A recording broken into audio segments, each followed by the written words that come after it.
Olá, boa noite para você. Boa noite. Uma submetralhadora, uma carabina e armas de mão foram encontradas na casa de um homem acusado de tentativa de feminicídio e cárcere privado no interior de São Paulo. Um cofre era usado para guardar o armamento e muita munição. Era um arsenal mantido dentro de casa. Revólveres calibre 38, pistolas, armas longas, automáticas, além de um grande estoque de munição. Tudo estava dentro de um cofre que foi aberto pela polícia depois de uma ordem judicial. É um grupo especial que está aqui. Tudo era de Dalmo Paula Barbosa, um despachante de Salto de Pirapora, a 120 quilômetros de São Paulo, que trabalhava com regularização de armamentos. Foi a ex-mulher de Dalmo que fez a denúncia. Isso aconteceu porque na última sexta-feira ela chamou a polícia por causa de violência doméstica. Ao chegar aqui, os policiais encontraram outro problema grave. Dalmo mantinha o enteado e o filho de 5 anos como reféns. Na ação, policiais usaram rapel para resgatar os dois por uma janela do apartamento. Dalmo se recusava a sair. Em seguida, eles entraram no apartamento e prenderam o despachante. Segundo a polícia, Dalmo foi indiciado por tentativa de feminicídio e cárcere privado. Ele afirma ser um colecionador de armas, mas a documentação tem irregularidades e, por isso, deve responder também por posse ilegal. Em Eldorado do Sul, na Grande Porto Alegre, 2 fuzis de uso exclusivo das Forças Armadas, um deles equipado com uma luneta, foram encontrados numa casa que servia de depósito de uma organização criminosa. No local, também foram apreendidos uma pistola, um revólver, uma espingarda e centenas de cartuchos de munição. Além de R$23 mil, 2 suspeitos foram presos. Veja agora outros destaques do dia. Fabrício Queiroz é preso em São Paulo. Abraham Weintraub deixa o Ministério da Educação. Polícia procura segundo suspeito da execução de adolescente em São Paulo. Vacina da polio pode ajudar a proteger contra a Covid.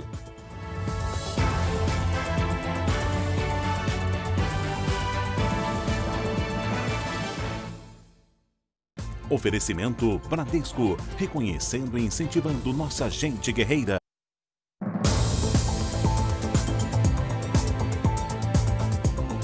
Mais de 800 mil produtos falsificados foram apreendidos este ano pela Polícia de São Paulo. Entre eles, muitas roupas, calçados e até remédios para doenças crônicas. Especialistas alertam que o consumo desse tipo de mercadoria estimula o crime. O QR Code já está aqui na tela. Aponte a câmera do seu celular e saiba como identificar esses produtos e como denunciar. Quando os policiais chegaram, a confecção clandestina preparava novas peças de roupas. Outras 3 mil já estavam prontas para as entregas, todas com marcas famosas falsificadas pela quadrilha. Em outra operação, o alvo foi um depósito que funcionava em uma das ruas mais movimentadas do Brás, região de comércio popular em São Paulo. Aqui, criminosos estocavam mais de 20 mil artigos piratas. Na zona norte da cidade, investigadores descobriram uma gráfica que produzia etiquetas falsas para a fabricação de produtos clonados. Outro grupo de falsificadores pegou carona no uso de máscaras para usar estampas piratas de personagens. O estoque recolhido tinha cerca de 20 mil itens. Nas operações deste ano, aqui em São Paulo e em cidades da região metropolitana, a polícia apreendeu mais de 850 mil produtos piratas. Além da clonagem de mercadorias de marcas conhecidas, há também falsificações que colocam em risco a saúde de quem compra. São cópias de remédios indicados para o tratamento de doenças graves. Uma denúncia da Organização Mundial da Saúde levou os policiais à apreensão de 34 ampolas de um produto suspeito de falsificação, vendido como medicamento para transplantados de medula óssea. Os falsificadores se aproveitam disso, falsificam medicação, principalmente aqueles remédios que têm alto custo, e ele está tomando algo que vai fazer nenhum efeito. No mercado clandestino de produtos piratas, a maioria dos consumidores sabe da falsificação e é atraída pelos preços baixos. O Alex já comprou, mas se arrependeu. Dependendo da roupa, descostura na primeira vez que você usa. A pirataria provoca muitos prejuízos. Na verdade, não existe lucro nenhum ou benefício nenhum para aquele indivíduo que adquire o produto pirata. Há diversos prejuízos. O primeiro é para o próprio consumidor mesmo. Ele vai adquirir um produto que não é certificado pelos órgãos que fazem os devidos registros, e aquele produto ele pode trazer um mal à sua saúde, à saúde do seu filho, à saúde do seu familiar. O consumo acaba estimulando o crime. Para a Valdira, nunca vale a pena comprar. Reclamar com quem? E se é um produto que você tem não é o pirata, você tem onde reclamar, onde acessar, até a devolução do seu dinheiro. Uma discussão simples pode acabar em tragédia. Muitas vezes, infelizmente, este é o desfecho de uma briga de trânsito. Em Minas Gerais, um agente penitenciário foi flagrado agredindo um motorista. A imagem mostra o momento em que 2 carros param em um posto de combustíveis. O agente penitenciário já sai do veículo armado, manda o outro homem descer e dá uma coronhada no motorista. Na sequência, outra coronhada. Por fim, o agente volta a agredir o homem que está no chão. O agente já foi autuado outras vezes por agressão e porte ilegal de armas. O outro motorista também tem passagem pela polícia. O motivo da discussão, que acabou em briga, teria sido uma fechada no trânsito pouco antes da gravação da imagem. Já no centro da capital mineira, em plena luz do dia, um motorista perde a cabeça no trânsito. O bate-boca termina com um tiro no pneu e coronhadas no motociclista. O agressor é um procurador estadual de justiça, que por causa do cargo pode andar armado. Ele desceu do carro e já apontando a arma para minha cabeça, me agredindo, dando coronhada nas minhas costas, várias coronhadas. Atirou na moto e falou que a esposa dele estava muito ruim no hospital e que ele estava muito nervoso, mas que ele ia me dar a chance de viver. O procurador não quis falar sobre o ataque de fúria. Diante da insegurança emocional, financeira e da saúde por causa da pandemia, a tendência é de mais pessoas com os nervos à flor da pele. A recomendação é o autocontrole, exercitar a paciência para não perder a cabeça. A recomendação, antes de tudo, é o exercício cotidiano de cada um de nós da tolerância, do autocontrole dos impulsos agressivos. Aquela famosa recomendação que os pais, os avós sempre nos deram, conte até 10 antes de reagir de uma situação indevida. Uma operação em Mato Grosso do Sul prendeu um conselheiro do Tribunal de Contas do Estado, um delegado e mais 6 pessoas. Todos suspeitos de participação em um grupo de extermínio. Mais de 200 policiais participaram da operação. Um dos alvos do Ministério Público foi preso em casa. O delegado de polícia Márcio Obara, ex-titular da Delegacia de Homicídios da capital. O conselheiro do Tribunal de Contas de Mato Grosso do Sul também foi preso. Gerson Domingos chegou à delegacia dirigindo o próprio carro. Na fronteira com o Paraguai, a polícia cercou a casa e uma fazenda do empresário Faad Jamil. Já condenado por narcotráfico, ele não foi localizado. No total, 8 pessoas foram presas hoje. Investigações do Ministério Público apontam que todos os detidos fariam parte de uma organização criminosa, uma milícia que atuava como um grupo de extermínio aqui em Mato Grosso do Sul.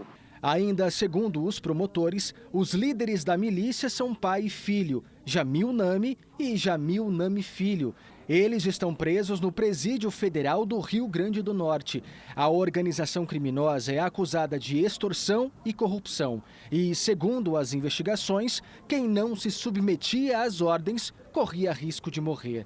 Pelo menos 7 pessoas já teriam sido assassinadas pelo grupo, entre elas o filho de um policial militar. Anotações apreendidas pela polícia mostram os planos dos líderes para matar um delegado e um procurador de justiça. A defesa de Gerson Domingos disse que a prisão é inadequada. Já a prisão do delegado de polícia, Márcio Obara, está sendo acompanhada pelo setor jurídico da Polícia Civil do Estado. Os golpes, principalmente pela internet, mais que dobraram em alguns estados. E para alertar a população, a polícia do Rio Grande do Sul resolveu lançar uma cartilha. Nela estão detalhes dos principais golpes e como denunciar. O link para receber o auxílio emergencial parecia verdadeiro. Não fosse a promessa de sacar o valor 2 dias antes do permitido. Por pouco, Cristina não caiu no golpe. Ali eles pedem que tu coloque o seu nome, o seu telefone e depois eles querem saber pela onde você quer receber o seu dinheiro, se é pela Caixa ou pela lotérica. De acordo com a Polícia Gaúcha, a cada 11 minutos alguém cai em um golpe no estado. Desde o início deste ano, mais de 17 mil pessoas foram vítimas de estelionato e registraram a queixa. Aqui em Porto Alegre, o crime aumentou cerca de 70%. Principalmente por causa do distanciamento social.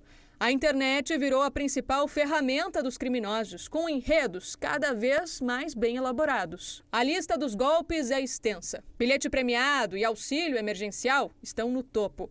Por isso, a polícia lançou uma cartilha com dados sobre os crimes e dicas para não virar alvo dos criminosos. O download é gratuito e está disponível na página da Polícia Civil do Rio Grande do Sul. É importante que a gente tenha todo esse cuidado, que as pessoas saibam o que está acontecendo, que as pessoas, pelo menos antes de clicar num determinado link ou de depositar algum pedido de ajuda, que as pessoas pensem 2 vezes e realmente desconfiem.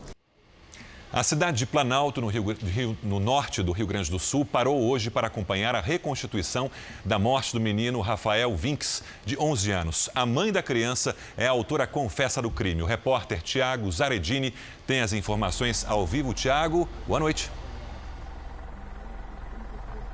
Olá, boa noite Adriana, Sérgio. Essa reconstituição tinha previsão para começar às 6 da tarde, ainda não começou porque a assassina confessa passou mal e precisou de atendimento médico. Alexandra Dogolkensky, de 32 anos, chegou escoltada por policiais civis da cidade de Planalto no início da tarde. O trabalho da perícia busca refazer a cena do crime e mostrar se é plausível a tese apresentada pelos advogados de defesa. A Polícia Civil acredita que o garoto foi estrangulado e que teve o corpo carregado com a ajuda de uma outra pessoa. O procedimento aqui na cena do crime deve durar cerca de 4 horas. Sérgio, Adriana.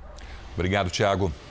Vamos agora aos números de hoje da pandemia do coronavírus no Brasil. Segundo o Ministério da Saúde, o país tem 978.142 casos de Covid-19, com 47.748 mortos. São 1.238 registros nas últimas 24 horas.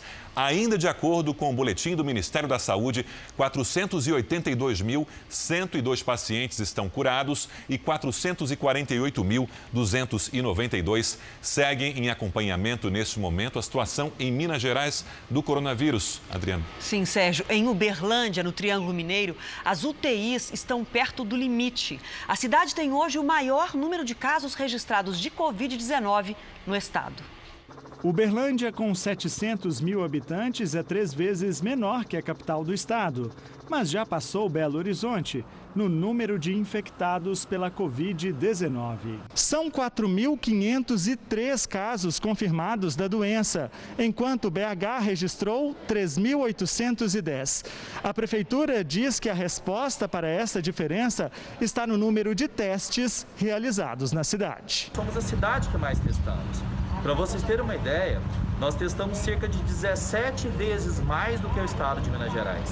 Hoje, 94% dos leitos de UTI da rede pública estão ocupados. E a prefeitura já avisou que na próxima semana vai voltar a endurecer as regras de isolamento, que foram flexibilizadas há pouco mais de um mês. Um grupo de médicos e professores de Santa Catarina vai testar a vacina contra a poliomielite na prevenção da Covid-19. Os pesquisadores acreditam que ela pode ser uma solução de emergência, já que pesquisas para uma vacina específica contra a Covid podem levar ainda vários meses. A vacina da gotinha é usada no Brasil há mais de 50 anos. A primeira das 4 doses é aplicada aos 2 meses de vida. A vacina, criada por Albert Sabin, praticamente erradicou a polio ao redor do mundo. Agora será testada em profissionais da saúde. A gente sabe que os profissionais da saúde são os que estão na frente, então tem maior chance de se contaminarem. Termina sendo mais fácil de você encontrar respostas, e chegar a uma significante estatística de melhor forma. Pelo menos 300 médicos e enfermeiros devem participar do estudo. Metade vai receber um placebo. A pesquisa será conduzida no Hospital Universitário da Federal de Santa Catarina e os testes começam ainda este mês. Segundo os pesquisadores, a vacina da polio fornece proteção contra uma ampla variedade de infecções, inclusive respiratórias. A ideia é que ela possa ao menos diminuir a gravidade da Covid-19 e preparar o sistema imunológico para combater o coronavírus. Outras vacinas já existentes no mercado também estão sendo testadas em outros países. É o caso da BCG e do sarampo. A pesquisa com a gotinha feita aqui deve ter resultados dentro de 3 ou 4 meses. São vacinas que precisam ter o micro-organismo, que a gente chama de antígeno vivo, mas atenuado para não causar doença, que é o que vai dar o estímulo dessa imunidade que nós queremos nesse momento para a prevenção da Covid-19. A Flórida pode se transformar no novo epicentro da Covid-19 nos Estados Unidos. Estudos da Universidade da Pensilvânia mostram que o número de pacientes com coronavírus no estado foi o que mais aumentou no país na última semana. O movimento nas praias e a reabertura de serviços e atrações turísticas colocaram a Flórida no radar das autoridades de saúde. Esta semana, o número diário de novos infectados passou de 2.500. No total, são 82 mil pessoas com coronavírus no estado e 3 mil mortes. Foi preso hoje em Atibaia, interior de São Paulo, Fabrício Queiroz. Ele é ex-assessor do senador Flávio Bolsonaro, filho do presidente. Queiroz é investigado por movimentações financeiras suspeitas realizadas quando trabalhava na Assembleia Legislativa do Rio de Janeiro. A polícia surpreendeu o ex-assessor por volta das 6h30 da manhã, enquanto ele ainda dormia. Bem tranquilo, não tivemos nenhum incidente, nada, nenhuma resistência, foi uma diligência que não teve nenhuma intercorrência. A casa, que fica em Atibaia, no interior paulista, pertence a Frederic Vazef, um dos advogados da família Bolsonaro. De lá, o comboio seguiu para o Instituto Médico Legal, na região central de São Paulo, onde Fabrício Queiroz passou por exame de corpo de delito. E, em seguida, foi levado para o Departamento de Homicídios e Proteção à Pessoa. Não vai ser ouvido. Aqui nós só vamos cumprir o mandado de prisão. Nós aprendemos alguma coisa junto com o pessoal do Ministério Público que está aí. Em São Paulo, a ação foi realizada por uma força-tarefa da Polícia Civil, a pedido do Ministério Público do Rio de Janeiro, que investiga a chamada rachadinha. Segundo denúncias, o esquema envolveria servidores da Assembleia Legislativa do Rio de Janeiro, que na época trabalhavam no gabinete do então deputado estadual Flávio Bolsonaro, filho do presidente Jair Bolsonaro e hoje senador. Fabrício Queiroz é policial militar aposentado e trabalhou como assessor de Flávio Bolsonaro. A investigação começou depois que o Conselho de Controle de Atividades Financeiras, o antigo COAF, identificou movimentações bancárias atípicas nas contas dele. A promotoria identificou que Fabrício Queiroz teria recebido R$2 milhões por meio de quase 500 depósitos em dinheiro feitos por 13 assessores ligados na época ao gabinete de Flávio Bolsonaro. Na rachadinha, os servidores supostamente envolvidos entregariam parte do salário a Flávio Bolsonaro. Outras pessoas também são investigadas pelo Ministério Público do Rio de Janeiro. Do DHPP, Queiroz seguiu em comboio até o Campo de Marte, onde de helicóptero foi levado ao Rio de Janeiro. A primeira noite de Fabrício Queiroz no Rio de Janeiro vai ser no complexo de Jericinó, na zona oeste da cidade. Por causa da pandemia, ele vai cumprir isolamento social durante 14 dias. Queiroz é do grupo de risco. Ele faz tratamento contra um câncer. O desembarque no estado foi por volta do meio-dia. Ele seguiu de carro primeiro para o Instituto Médico Legal, onde fez mais um exame de corpo de delito. De lá foi para a cadeia pública de Benfica, onde passou por uma audiência de custódia que verifica as condições em que ele foi preso. Para os promotores, a prisão preventiva de Queiroz era necessária porque ele teria tentado atrapalhar as investigações. Há indícios de que o ex-assessor estaria em contato com os servidores do gabinete para pagar possíveis provas de irregularidades. 6 mandados de busca e apreensão foram cumpridos no Rio na mesma operação. Um deles na casa de Alessandra Marins, ex-funcionária da Assembleia Legislativa e que trabalha atualmente no gabinete do senador Flávio Bolsonaro. A residência fica na mesma rua onde o presidente Bolsonaro tem um imóvel. Os agentes também estiveram em 2 endereços ligados a Márcia Oliveira Guiar, mulher de Queiroz, para cumprir um mandado de prisão, mas ela não foi encontrada. O advogado da família disse que vai recorrer para que eles sejam soltos. Nós temos uma preocupação específica que é com relação à saúde dele. Como ele está em tratamento, ainda se encontra em tratamento, a gente acha que isso realmente é um fator importante a ser sopesado na libertação do Queiroz, para que ele inclusive possa retomar os tratamentos e continuar sem qualquer prejuízo. O senador Flávio Bolsonaro usou as redes sociais para dizer que estava tranquilo com a operação de hoje. Encaro com tranquilidade os acontecimentos de hoje. A verdade prevalecerá. Mais uma peça foi movimentada no tabuleiro para atacar Bolsonaro. Em 16 anos como deputado no Rio, nunca houve uma vírgula contra mim. Bastou o presidente Bolsonaro se eleger para mudar tudo. O jogo é bruto. Nós não conseguimos contato com a Alessandra Marins nem com a defesa dela. O advogado Frederico Assef, dono da casa onde estava Queiroz, deixou Brasília agora há pouco. Ao chegar ao aeroporto, evitou os jornalistas. Ele disse que poderia perder o voo e depois falaria com a imprensa. O Assef embarcou com destino ao Rio de Janeiro. Foi instalada a comissão que vai analisar o pedido de impeachment do governador do Rio. Wilson Witzel vai ser investigado por suspeita de desvios na saúde pública. O deputado estadual Chico Machado, do PSD, será o presidente da comissão especial que vai analisar o pedido de impeachment do governador Wilson Witzel. O relator será o deputado Rodrigo Bacelar, do SDD. O critério é jurisdicional, então a gente tem que ter elencado ali o crime de responsabilidade na Lei 1079. O sinal verde para o processo foi no último dia 10, por videoconferência.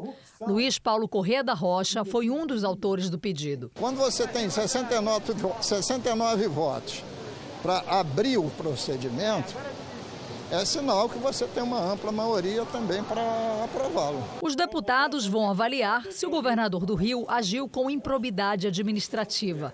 Witzel foi alvo de operação da Polícia Federal e estaria envolvido em fraudes nas compras emergenciais, sem licitação, de equipamentos na área da saúde no combate à Covid-19. Agora, uma cópia do processo será encaminhada ao governador do Rio.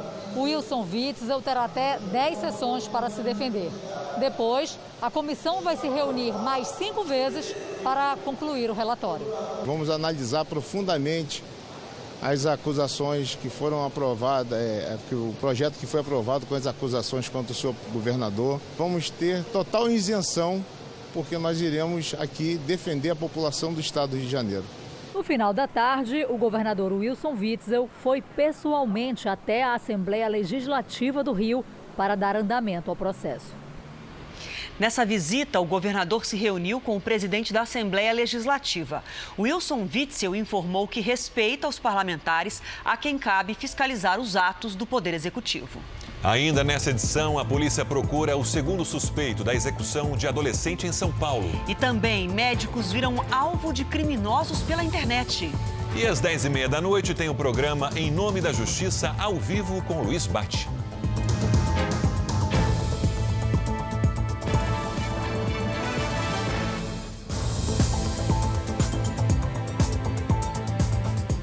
Abraham Weintraub deixou hoje o Ministério da Educação. Ele estava pressionado depois de uma série de polêmicas e um embate com ministros do Supremo Tribunal Federal. A decisão foi anunciada em um vídeo ao lado do presidente.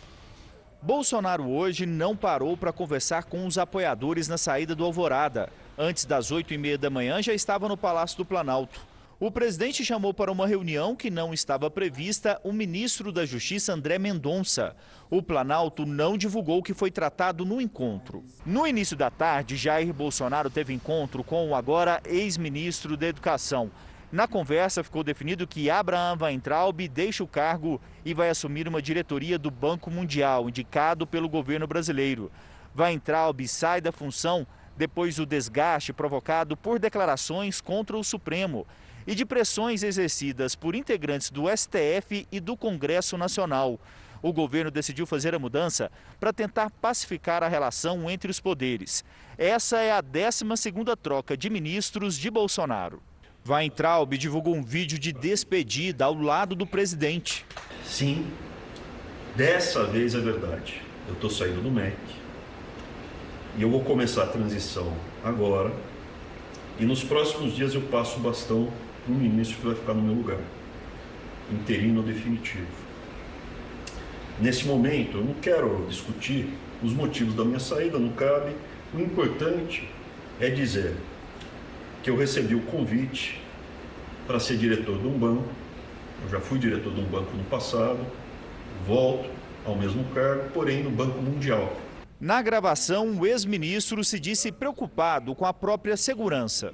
Eu, a minha esposa, os nossos filhos e até a nossa cachorrinha Capitu, a gente vai poder ter a segurança que hoje me está deixando muito preocupado. O presidente Jair Bolsonaro também comentou a saída do ministro. É um momento difícil. Todos os meus compromissos de campanha continuam em pé. E busco implementá-la da melhor maneira possível. A confiança você não compra, você adquire. Todos que estão nos ouvindo agora são maiores de idade e sabem o que o Brasil está passando. E o momento é de confiança. Jamais deixaremos de lutar por liberdade. Eu faço o que o povo quiser. Weintraub acumulou polêmicas, a principal delas com o Supremo Tribunal Federal, depois que veio a público o vídeo da reunião ministerial do dia 22 de abril, divulgado por decisão do ministro Celso de Mello.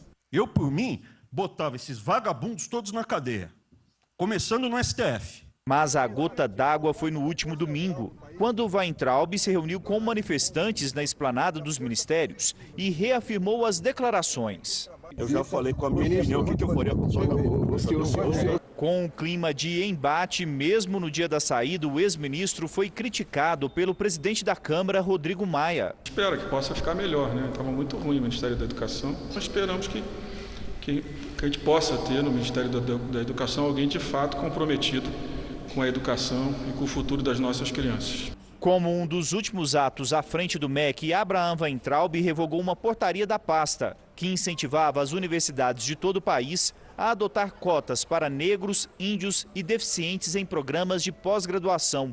O texto é de maio de 2016. Agora o governo deve optar por uma saída caseira. A ala ideológica defende a manutenção do trabalho que vinha sendo feito com a nomeação do secretário de Educação Carlos Nadalim para o cargo, ou Ilona Beck-Esquirrazi, secretária de Educação Básica do MEC. O presidente Jair Bolsonaro comentou agora à noite a prisão de Fabrício Queiroz. Vamos a Brasília ao vivo com o repórter Luiz Fara Monteiro, que tem as informações. Fara, boa noite. Boa noite a todos. Olá, Sérgio. Jair Bolsonaro usou as redes sociais para falar sobre a operação que prendeu Fabrício Queiroz, ex-assessor do senador Flávio Bolsonaro. Vamos acompanhar o que disse o presidente. Eu não sou advogado do Queiroz e não estou envolvido nesse processo. Mas o Queiroz não estava foragido e não havia nenhum mandato de prisão contra ele. E foi feita uma prisão espetaculosa, né? Já deve estar no Rio de Janeiro, deve estar sendo assistido pelo advogado e a justiça aí siga o seu caminho. Com os 3 votos que faltavam, o Supremo Tribunal Federal decidiu que vai prosseguir com o inquérito das fake news. Por 10-1, os ministros decidiram manter as investigações. O ministro Celso de Mello e o presidente do Supremo, Dias Toffoli, votaram a favor da continuidade. O único divergente foi o ministro Marco Aurélio Mello. O inquérito foi instaurado pelo próprio Supremo para investigar a difusão de notícias falsas e ameaças a ministros da Corte. Vamos agora com a opinião do jornalista Augusto Nunes. Boa noite, Augusto. Boa noite, Adriana, Sérgio. Boa noite a você que nos acompanha. Para justificar a existência do chamado inquérito das fake news, o ministro Alexandre de Moraes divulgou graves ameaças feitas nas redes sociais a integrantes do Supremo Tribunal Federal e seus familiares. Os autores dos textos devem ser duramente punidos, mas não por terem difundido fake news, codinome adotado pela velha mentira, para circular à vontade na internet. Merecem punição porque as ameaças são reais. Assim, basta a aplicação dos artigos do Código Penal que tratam desse tipo de crime. Admita-se que o inquérito também contenha afirmações falsas sobre os ministros do STF. Se tais mentiras foram usadas para caluniar, injuriar ou difamar alguém, também nesta hipótese a solução está no Código Penal. Basta enquadrar os responsáveis nos artigos que tratam dos crimes contra a honra. Uma instituição indispensável ao Estado Democrático de Direito não pode aceitar agressões boçais. Mas o Supremo não precisa de inquéritos sobre fake news para defender-se de ações criminosas. É mais rápido e eficaz utilizar as leis em vigor. Veja a seguir, caminhoneiros são suspeitos de facilitar a ação de criminosos no roubo de cargas. E veja também a generosidade de um menino viraliza na internet e ele recebe uma recompensa. E às 10h30 da noite tem o programa Em Nome da Justiça, ao vivo, com Luiz Bate.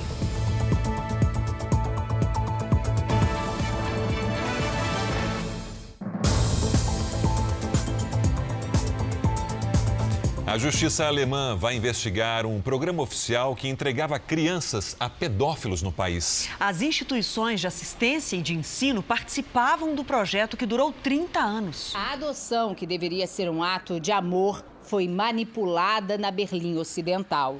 O experimento, liderado pelo psicólogo Helmut Kentler, entregava crianças em situação de abandono a pedófilos, dizendo que eles seriam pais carinhosos. O projeto, que durou 3 décadas, foi divulgado há 4 anos, quando 2 das vítimas decidiram revelar sua história. Nesta semana, uma universidade alemã divulgou mais detalhes sobre o experimento. Os autores acreditam que a revisão científica dos efeitos do trabalho de Helmut Kentler pode trazer mais transparência ao processo, mas não esclarece tudo. Os pesquisadores revelaram, por exemplo, que instituições de ensino e de assistência participavam do esquema formando uma rede de pedofilia e que autoridades locais aprovavam as adoções e davam assistência aos pais adotivos. Ainda segundo os pesquisadores, a maioria deles pertencia a instituições de educação prestigiadas na época. O professor de psicologia, líder do projeto, morreu em 2008 sem nunca ter sido acusado ou condenado. Quando as primeiras denúncias surgiram, os crimes já tinham sido prescritos. A Justiça de Berlim informou que vai investigar o caso. A Suprema Corte dos Estados Unidos decidiu que jovens que entraram no país ilegalmente, quando ainda eram crianças, não podem ser deportados. 700 mil pessoas são beneficiadas por essa decisão, 6 mil delas brasileiros. Gabriela Cruz cresceu na Califórnia e nem se lembra do México, onde nasceu, porque deixou o país quando tinha 1 ano de idade. Nem falava ainda. Hoje diz que seria muito bom viver sem se preocupar com o risco da deportação o tempo todo. Por 5 votos a 4, a Suprema Corte derrubou o pedido da Casa Branca de acabar com o DACA, programa que proíbe a deportação de imigrantes que entraram no país antes dos 16 anos e hoje tem no máximo 30. Os jovens também têm que ter ficha limpa na polícia. O DACA garante o direito de trabalhar nos Estados Unidos, mas não oferece a cidadania. Acabar com o projeto foi uma das principais promessas de campanha do presidente Trump. A Suprema Corte disse que o Poder Executivo não apresentou uma justificativa forte o suficiente para derrubar o programa. Agora, se quiser, a Casa Branca pode refazer a proposta com uma nova argumentação e reapresentar o pedido. O exército da Colômbia libertou um brasileiro e um suíço que tinham sido sequestrados há 3 meses por guerrilheiros dissidentes das Farc, as Forças Armadas Revolucionárias da Colômbia. O brasileiro José Albuquerque e o suíço Daniel Guggenheim visitavam a província de Caucán quando foram capturados. Os sequestradores exigiam um resgate de 5 milhões de reais. As Farc foram desmobilizadas em 2016, mas alguns guerrilheiros rejeitaram o acordo. Aqui no Brasil, o sargento Adriano, preso ontem pela suspeita de executar o adolescente Guilherme em São Paulo, não falou no primeiro depoimento à polícia. A defesa dele nega o crime. As atenções agora estão voltadas para a identificação do segundo suspeito. O diretor do Departamento de Homicídios diz ter certeza. É uma milícia.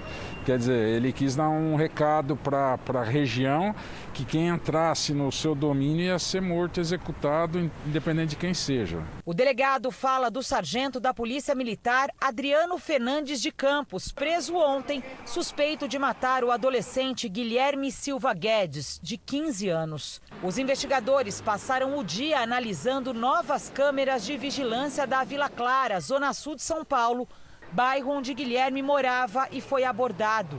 Os policiais agora querem identificar este homem. Ele aparece olhando para a rua e abaixando para pegar algo no chão. A polícia tem 3 suspeitas: um porteiro do galpão, um funcionário da empresa de segurança do sargento Adriano ou um outro policial militar que estava de folga. Adriano é este homem que está à paisana, próximo à casa onde Guilherme morava. Ele segura um objeto semelhante a uma arma em frente à viela onde o adolescente foi visto pela última vez. Ele não tem participação alguma nesse crime. Então, assim que o DHPP juntar ao inquérito todos os elementos da investigação, o sargento Adriano vai se manifestar. A empresa de segurança do sargento presta serviço de vigilância neste galpão. Segundo as investigações, o local foi roubado no domingo. Adriano teria dito que resolveria o crime por conta própria e confundiu Guilherme com um dos assaltantes. Hoje, uma nova testemunha prestou depoimento aqui no Departamento de Homicídios. Uma mulher que mora perto do local onde o corpo de Guilherme foi encontrado. Ela disse que ouviu 2 tiros às 2h12 da manhã, 20 minutos depois do desaparecimento do jovem na porta de casa. Para a polícia, isso mostra que o objetivo do PM sempre foi matar o menino. Ele foi levado para ser executado. Se eles quisessem dar apenas um corretivo nele, como diz na gíria, um presta atenção, teriam dado em outro local. Ele foi levado para aquela localidade, que é uma localidade erma, foi vítima de 2 disparos e abandonado por ali. O aumento de consultas médicas online durante a pandemia facilitou uma ousadia dos criminosos. Eles aproveitam a situação para aplicar um golpe conhecido, que agora atinge também os médicos.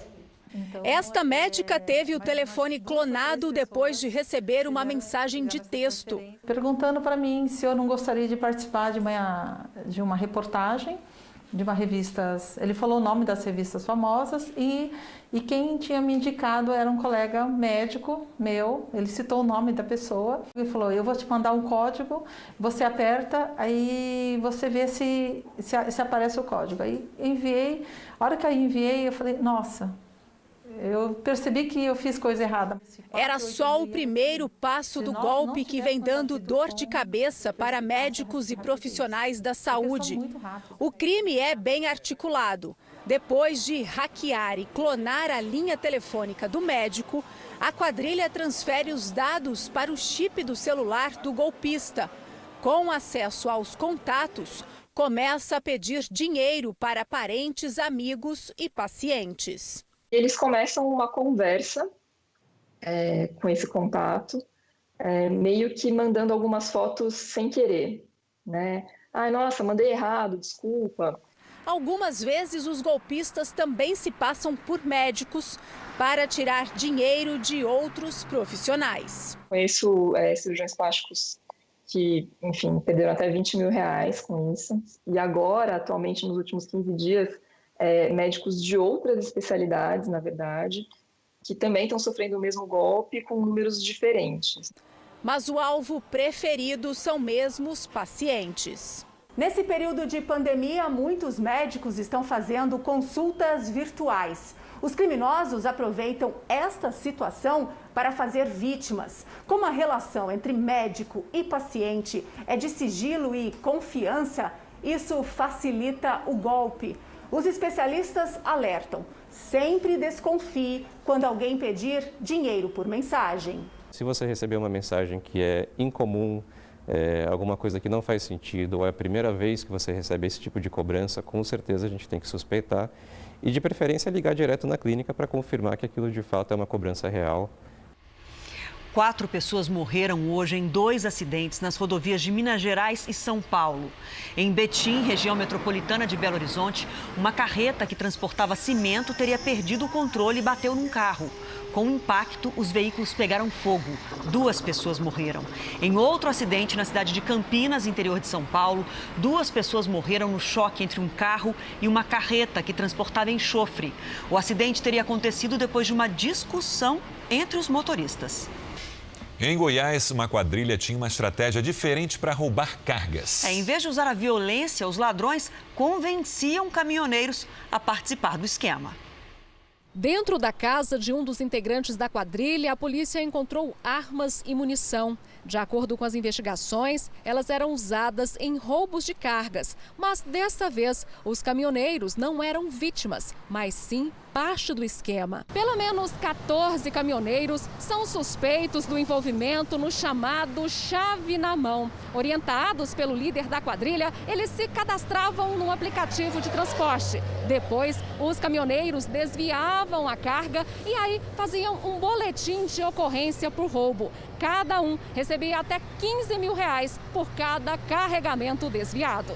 O grupo atuava em Goiás, Minas Gerais e São Paulo. Os alvos eram cargas de aço e grãos. O prejuízo às empresas chega a R$15 milhões. Motos, caminhões, equipamentos foram apreendidos. Parte da quadrilha ostentava o luxo nas redes sociais. A casa que ele mora é dentro de um condomínio da cidade de Uberlândia. Ele possui um flat também, onde a gente encontrou 2 armas de fogo. Ele possui motocicletas, carros, fazenda. Todos esses bens aí já estão rastreados pela Polícia Civil. Será solicitado aí o perdimento desses bens. Para socorrer empresas de pequeno porte durante a crise causada pela pandemia, o governo federal liberou uma linha de crédito. Só que muitas empresas não estão conseguindo dinheiro. Em um turbilhão de incertezas causado pela pandemia do coronavírus, um cenário não deixa dúvidas. Micro e pequenas empresas estão sofrendo para enfrentar a crise. Abril foi o mais grave. Abril a gente teve uma perda de uns quase 50% de venda. E em maio, uns 35% de vendas, mais ou menos. Para dar fôlego ao mercado interno, o governo deve socorrer 4,5 milhões de pequenos negócios, tendo como base o Programa Nacional de Apoio às Microempresas e Empresas de Pequeno Porte. O crédito será limitado em 30% da receita anual bruta da empresa, tendo como base o ano passado.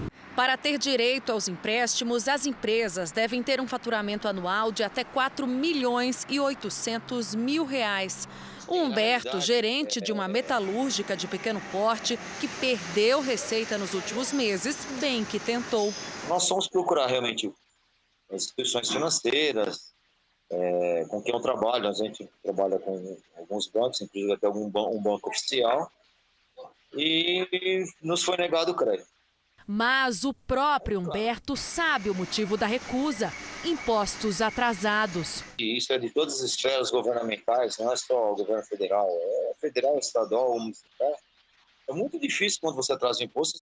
Para o presidente do Sindicato da Micro e Pequena Indústria do Estado de São Paulo, a ajuda, por enquanto, chegou para poucos. De 4% a 8% na micro e pequena empresa que conseguiu ter algum acesso a crédito. Já o BNDES garante que o crédito existe e está disponível, desde que as empresas estejam com a situação fiscal regularizada.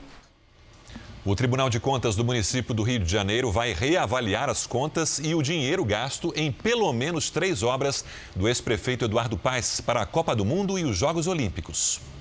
2 corredores de ônibus e a recuperação ambiental de rios e lagoas na Barra da Tijuca. Projetos que foram investigados pela Lava Jato no Rio. O ex-secretário de Obras e também braço direito de Eduardo Paes foi o responsável pelos empreendimentos. Alexandre Pinto foi preso e condenado 3 vezes na Justiça Federal por corrupção. A última sentença, na semana passada, foi decisiva para que esses processos voltassem a ser discutidos pelos conselheiros do Tribunal de Contas do município. Considera-se necessária, no que tange ao aspecto da legitimidade, propor ao plenário desta Corte o desarquivamento dos processos. Na sessão virtual, o Tribunal de Contas decidiu reabrir 15 processos referentes a essas obras, em que a Prefeitura do Rio, na época administrada por Eduardo Paes, teria pago mais de 2 bilhões de reais. Ficou comprovada a prática de atos ilegais graves, tanto por parte de agentes públicos quanto por parte dos representantes do consórcio contratado e de outros particulares. Esses atos, relacionados ao pagamento de propina, indicam que houve dano ao erário, visto que, segundo os depoimentos colhidos em sede judicial, tais valores foram embutidos no preço dos serviços. É uma decisão inédita e agora cada detalhe desses contratos bilionários será revisado. Os conselheiros concordam que, se ficarem comprovadas as irregularidades, o ex-secretário de Obras, Alexandre Pinto, e outras 21 pessoas terão que devolver 22 milhões de reais aos cofres públicos. Os réus podem ter que pagar também outros 22 milhões de reais em multas. Não há como esconder os prejuízos causados à população. Qualquer fato, ainda que pretérito do passado, deve ser investigado. Não importa se as contas já foram aprovadas, se já houve uma declaração de irregularidade. Não importa. O importante é que o Tribunal de Contas pode, a qualquer momento, reavaliar gastos que supostamente são irregulares. A defesa do ex-secretário de Obras, Alexandre Pinto, e o ex-prefeito Eduardo Paes não retornaram ao nosso contato. O tempo virou no Rio Grande do Sul. Várias cidades registraram temporais com ventos de mais de 80 quilômetros por hora. A Lidiane já está aqui para a gente para falar sobre esse assunto. Boa noite para você. Essa chuva forte lá do Rio Grande do Sul avança para outros estados? Por enquanto não, viu, Adriana? Boa noite para você, para quem nos acompanha. Isso porque a frente fria responsável por essas tempestades se afasta para o oceano e aí o risco de temporais diminui. O último dia do outono será de tempo firme na maior parte do Brasil, como vemos aí, com alerta para baixa umidade no centro-oeste. No norte, a chuva continua forte, principalmente entre o Amapá e Roraima. E tem alerta também para o Nordeste, onde chove bastante, não é isso? Sim, Adriana, temos alerta. Olha só, as ondas devem atingir até 3 metros e há risco para alagamentos entre o litoral da Bahia e o Rio Grande do Norte. A despedida da estação vai ser quente na maior parte do país. Em Florianópolis, máxima de 25, em Vitória faz 27, 34 em Cuiabá e em Teresina e até 32 graus em Belém. No Rio de Janeiro, sol com 27 graus. Em Goiânia, até 30, Palmas 31 e em São Paulo, calor de 26 graus. Mas amanhã eu volto com mais detalhes sobre a nova estação que começa no sábado. Tá chegando. Vamos passar bem por esse inverno. Até amanhã, Adriana. Obrigada sempre. Tchau. Tchau. Dentro de poucos minutos, Flamengo e Bangu entram em campo numa partida que marca a volta do futebol no Brasil depois de 3 meses de paralisação dos torneios estaduais. O jogo acontece com portões fechados e medidas extras de segurança. O que você vê nas imagens é o aquecimento aí dos jogadores. Agora há pouco, o Tribunal de Justiça Desportiva do Rio negou os pedidos de Botafogo e Fluminense, que queriam que o retorno só acontecesse em julho. Os 2 times têm partidas marcadas para segunda-feira. No interior da Bahia, o gesto de um menino surpreendeu um grupo de ciclistas. Por conta própria, o garoto socorreu um dos amigos que estava em apuros e eles fizeram questão de agradecer. O vídeo que viralizou na internet mostra o agradecimento do grupo de ciclistas. Durante a trilha, Uma das bicicletas quebrou e foi o garoto pobre de 12 anos que ajudou os desconhecidos. Foi até uma oficina e com os R$ 5 que tinha em mãos, comprou um pedal usado para repor a peça que eles precisavam. O grupo de amigos se reuniu e resolveu dar de presente uma bicicleta nova ao menino. Essa bicicleta para tu aí, ó. Todo mundo se reuniu. Não chore não que eu vou chorar também. Chore não que eu vou chorar também. Cristiano conta que o gesto do garoto comoveu o grupo. O colega da gente até ofereceu dinheiro a ele para comprar um pedal novo, mas ele não quis e respondeu para a gente da seguinte forma: eu vou dar um e Deus vai me dar 10 vezes mais. Quando ajudou o ciclista com problemas, o menino estava nesta bicicleta velha, que na verdade é do irmão dele. Nem imaginava que receberia uma outra, novinha em folha. Márcio Vitor mora nesta casa, na zona rural de Feira de Santana, a pouco mais de 100 quilômetros de Salvador. A família vive do que planta na roça. Por aqui, ninguém esperava que a boa ação do menino fosse gerar tanta repercussão. Tudo que é feito com o coração volta novamente para a pessoa. É o retorno que Vitor está tendo, é isso aí. Emocionado, o garoto diz que a bondade vem de família. Minha avó dizia: faça o bem e não olhe quem.